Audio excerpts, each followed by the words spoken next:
বঙ্গবন্ধুকে আমরা দেখি নাই, আমরা দেখছি তোফায়েল ভাইকে। তোফায়েল আহমেদ শুধু একজন রাজনৈতিক নেতা না আমাদের ভোলার। তোফায়েল আহমেদ ছিলেন আমাদের একজন অভিভাবক পুরা ভোলা জেলা।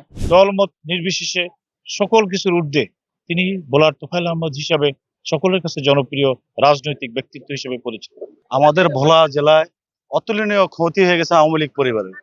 আমরা আসলে আজকে এই দিনে সকল আওয়ামী লীগের নেতাকর্মীরা শোকাহত।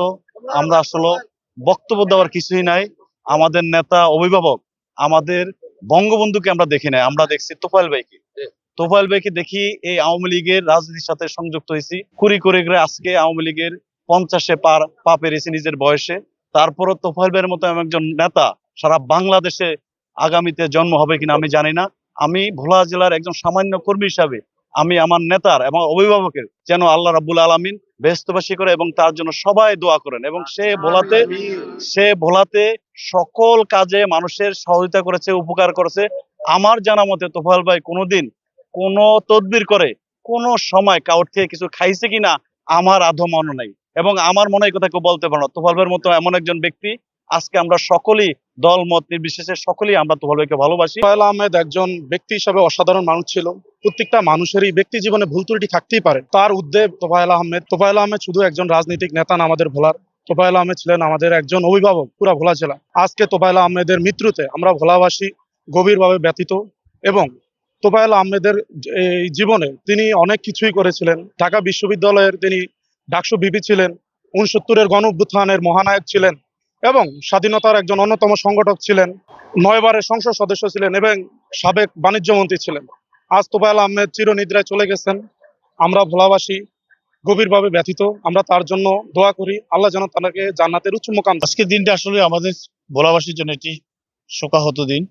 আপনারা সবাই অবগত আছেন, ভোলা জেলার কৃতি সন্তান, বাংলাদেশের কিংবদন্তি নেতা, 69-এর গণ অভ্যুত্থানের মহানায়ক,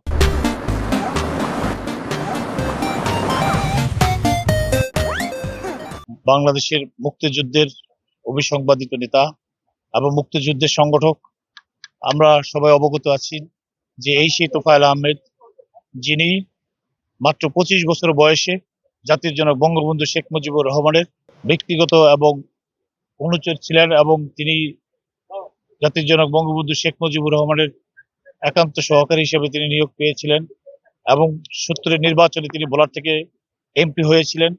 এ যাবৎকাল পর্যন্ত তিনি 9 বার ভোলা থেকে এমপি হয়েছেন। ভোলা জেলার সকল মানুষের নয়নের মণি তিনি।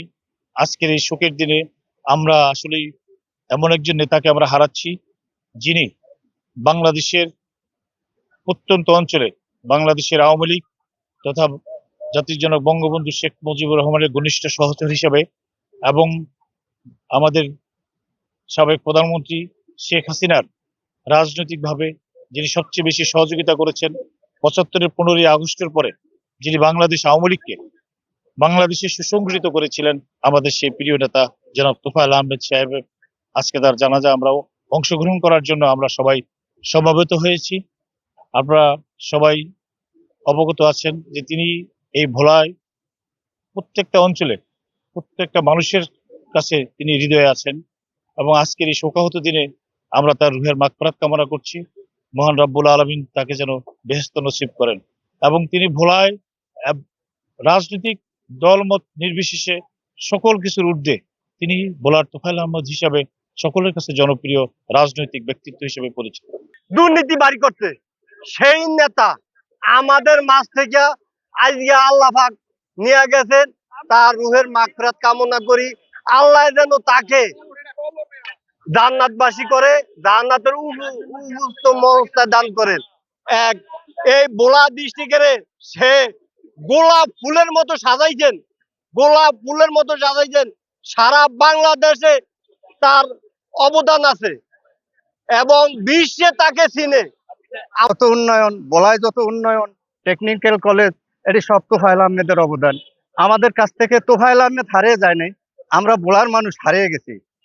আমরা ভোলার থেকে এক মহাপুরুষ হারাইছি। এই ক্ষতি পূরণ হওয়ার মতন না। আমরা ভোলার থেকে একটা মহান পুরুষ হারাইছি। স্বাধীনতার যুদ্ধের পরে আমরা তোফায়েল আহমেদকে সবসময় দুঃখে সুখে ভালো মন্দে আমরা তার পাশে ছিলাম। উনি আমাদের পাশে ছিল। উনি জনগণের নেতা।